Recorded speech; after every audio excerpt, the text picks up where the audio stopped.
Vamos fazer um exercício de design? Eu acabei de passar por um vídeo de um cara mostrando como que ele faz para gravar alimento para fazer propaganda de restaurante e todo mundo tava comentando que o vídeo não tava estabilizado e realmente ele não tava. Eu vou dar um play aqui para você dar uma olhada como que tava o vídeo dele original.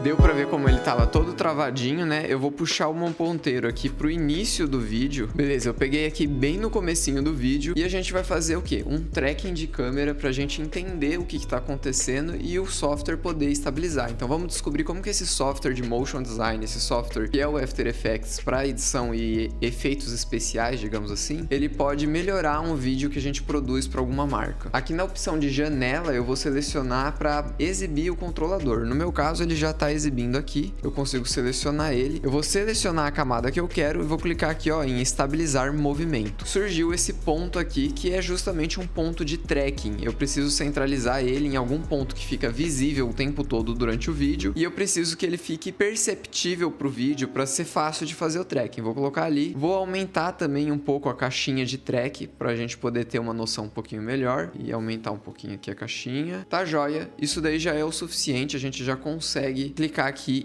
no play para ele fazer o tracking do vídeo. Ele pode demorar um pouco, isso vai depender do tamanho do vídeo, da velocidade do seu computador, então enquanto a gente está esperando aqui, por que você não me segue e curte o vídeo? Isso ajuda a compartilhar o conteúdo para outras pessoas e me ajuda muito e eu fico muito feliz. Beleza, acabou de fazer o meu tracking aqui, tá vendo todos esses pontinhos? É o tracking do movimento e eu quero que esse movimento seja estabilizado, então a gente pode vir aqui e clicar na opção aplicar.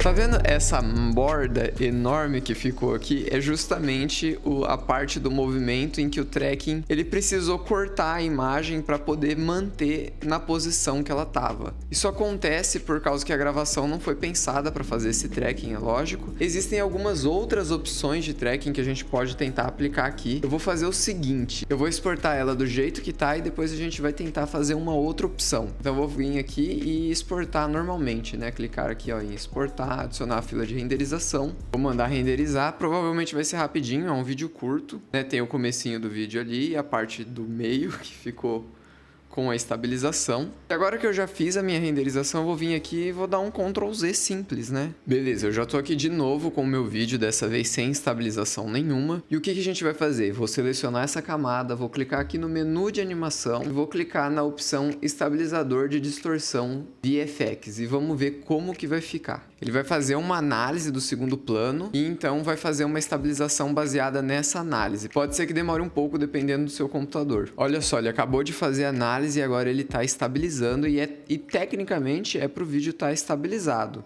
Esse corte aqui eu esqueci de colocar no tamanho certo, beleza? E olha só como que ficou, muito mais estabilizado também.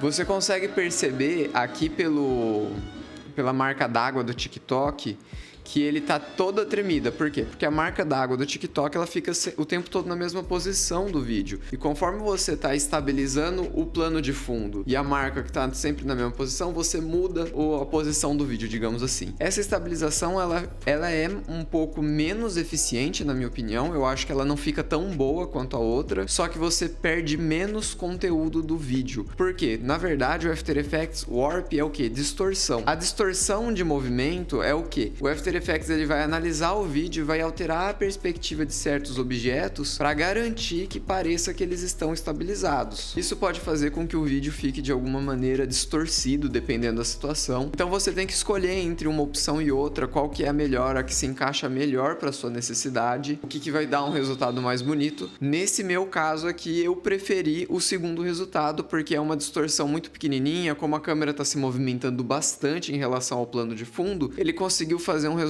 um pouquinho melhor com a análise própria do After Effects. Então era isso, eu sou o Codelo, sou designer e fui!